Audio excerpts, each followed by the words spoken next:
Latar belakangnya sebagai dokter umum. Pertama kali saya kerja di Puskesmas Kebasen, Direktur Rumah Sakit Banyumas, terus jadi Kepala Dinas Kesehatan dan Kepala Kantor Departemen Kabupaten Banyumas, terus pindah ke provinsi jadi Direktur Rumah Sakit Profesor Margono Soekaryo dan merangkap jadi Dekan Fakultas Kedokteran Unsud.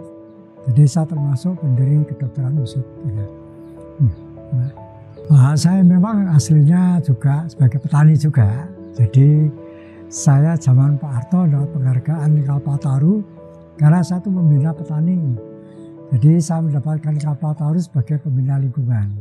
Ya gitu.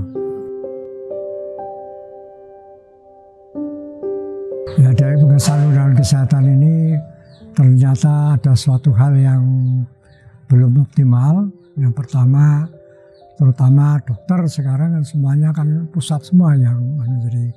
Kemudian juga biaya pemerintah harusnya ditingkatkan kepada rumah sakit maupun kesehatan yang lainnya.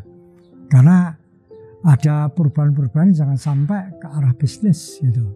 Jadi terutama rumah sakit pemerintah. Sekarang kan rumah sakit itu ada beberapa undang-undangnya berbunyi bahwa semua pendapatan rumah sakit harus kembali ke rumah sakit. Tapi kenyataannya tidak seperti itu. Bahkan ada beberapa dokter, terutama di Indonesia bagian timur, kemarin itu kan ramai karena bahkan jasa medisnya pun tidak diberikan. Nah, ini yang sangat memprihatinkan. Itu yang pertama. Yang kedua, sebagai profesional dokter, kita harusnya independen dan juga bekerja secara profesional. Jangan sampai kita sudah dengan sebagai profesi, jangan sampai terpecah belah antara dokter dan dokter. Jadi kita harus satu kesepakatan bersama. Jadi semuanya dokter adalah independen.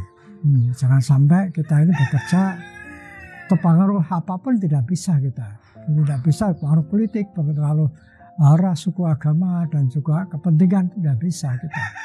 Jadi dokter itu independen, betul. Dan khususnya adalah empati dan juga peka dan peduli kepada penderitaan masyarakat, khususnya di bidang kesehatan, khususnya gitu.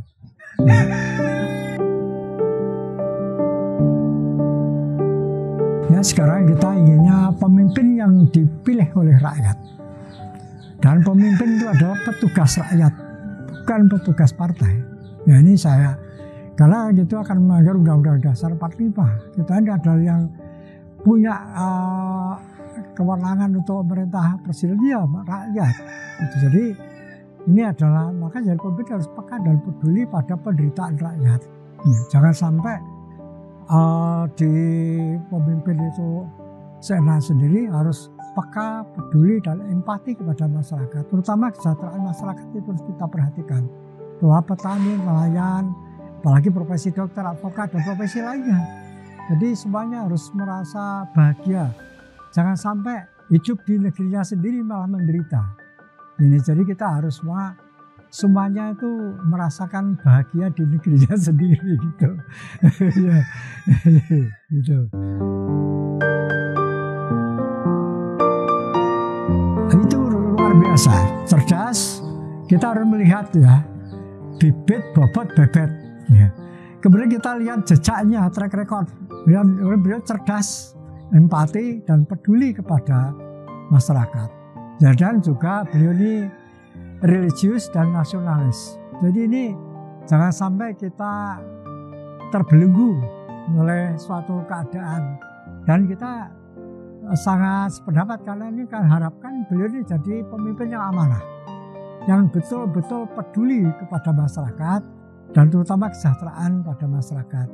Jangan sampai masyarakatnya menderita, apalagi ada penggusuran dan segala macam.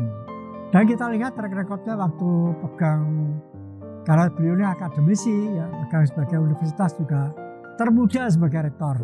Dan kebetulan kita pernah bareng juga sama beliau. Kita tahu, orangnya cerdas dan juga simpatik, ramah dan enak, kita komunikasi itu enak. Dan itu memang yang kita harapkan sebagai pemimpin yang amanah. Ya. Jadi dia tuh perintahnya masyarakat, bukan perintahnya partai itu. Jadi itu beliau ini adalah perintahnya masyarakat, dan track recordnya pegang gubernur, pegang universitas, apalagi kalau pegang Indonesia, saya pikir harusnya lebih bagus daripada itu. Ya.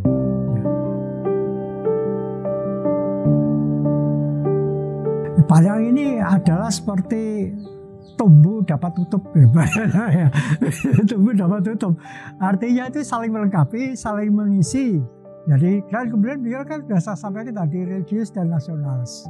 Jadi dia itu agama juga bagus, bibitnya bagus dari anak putranya cucu pahlawan kan, pendiri republik ini. Kita jangan menghilangkan, Bung Karno sudah mengatakan jas merah, jangan dilupakan itu jas merah, jangan sampai melupakan sejarah. Nah itu pendiri republik ini juga beliau adalah pahlawan, neneknya itu pahlawan, jika itu tidak asing lagi. Jangan sampai kita ini dipecah-pecah. Kita adalah suatu bangsa Indonesia, satu kesatuan.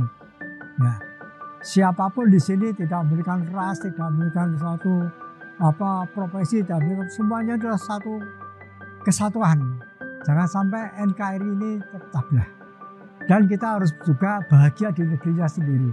Jadi yang satu nasionalis dan religius, jadi saling mengisi. Karena kalau kita lihat, kita semua agama kita hormati.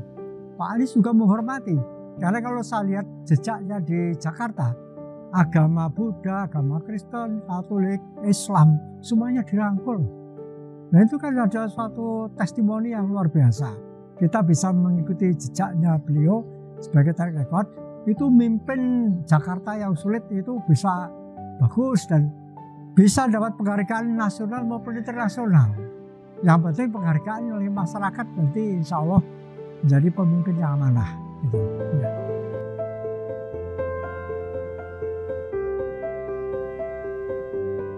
Harapan kami dan harapan kita tentunya, pertama yaitu jangan lupakan sejarah.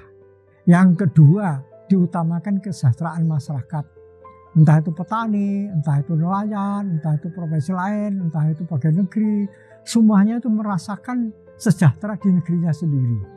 Jangan sampai kita punya negeri nanti hasilnya diambil oleh luar, kita cuma jadi penonton di negerinya sendiri. Janganlah, jadi kita kepengennya, saya lihat track recordnya beliau dan kita kan pernah bareng juga sama beliau, saya tahu persis bahwa beliau ini memang peka dan peduli kepada penderitaan masyarakat. Harapan kita dan juga harapan masyarakat sebagai pemimpin yang amanah, gitu. Ya.